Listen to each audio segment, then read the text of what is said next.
The Oxford Dictionary defines brutalism as a stark style of functionalist architecture, especially of the 1950s and 60s, characterized by the use of steel and concrete in massive blocks.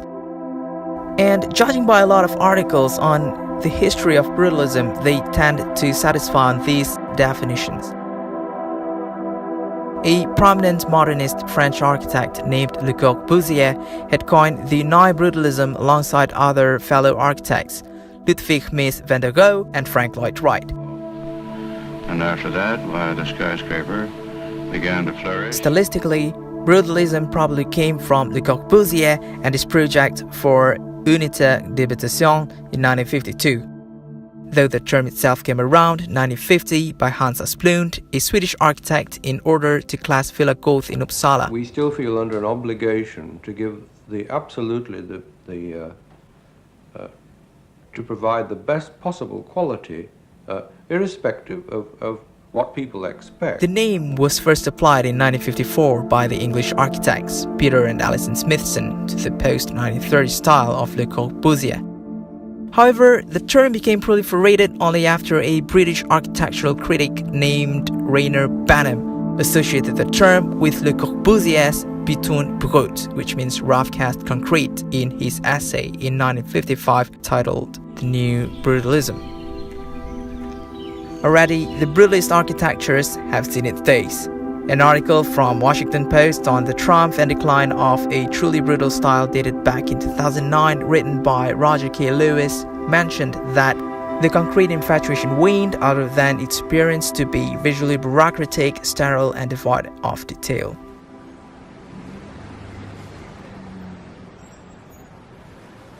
From what most people today called it, that it is ugly, another form of art says otherwise.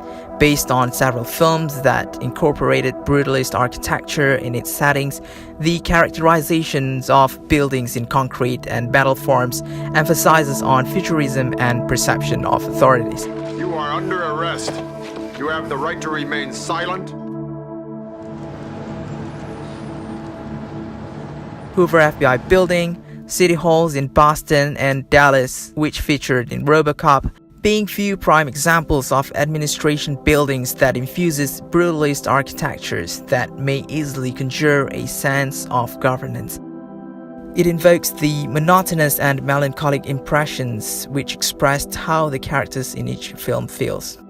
Trapped. And we feel the same way.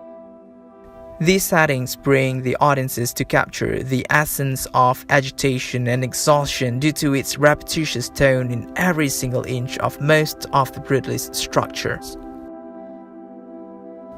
A Clockwork Orange, which uses the South Mea estate in Thamesmead, RoboCop that includes Dallas City Hall, Minority Report, and of course Blade Runner 2049, they all share one common underlying theme besides brutalist architecture.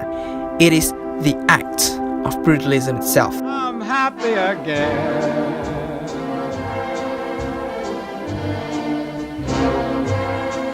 These films does not only serve incredible visual details, but also the truths behind them. It is the idea of brutalism, making the raw material that was usually hidden beneath the surface as the true protagonist, embracing the sculptural qualities and epitomizes monumentality while achieving formalism. The idea of it is what it is in brutalist architecture that makes it very effectual while subtly forceful in films.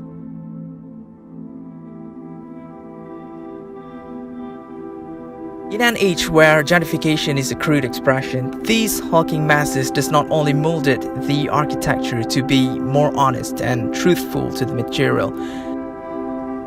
They symbolize an extraordinary period of incredible optimism and determination to use architecture to transform society. And where the nature of the material is the nature of the purpose, the nature of the entire performance becomes a necessity, and out of that comes what significance you can give the building as a creative artist. With the rain, I've a smile on my face.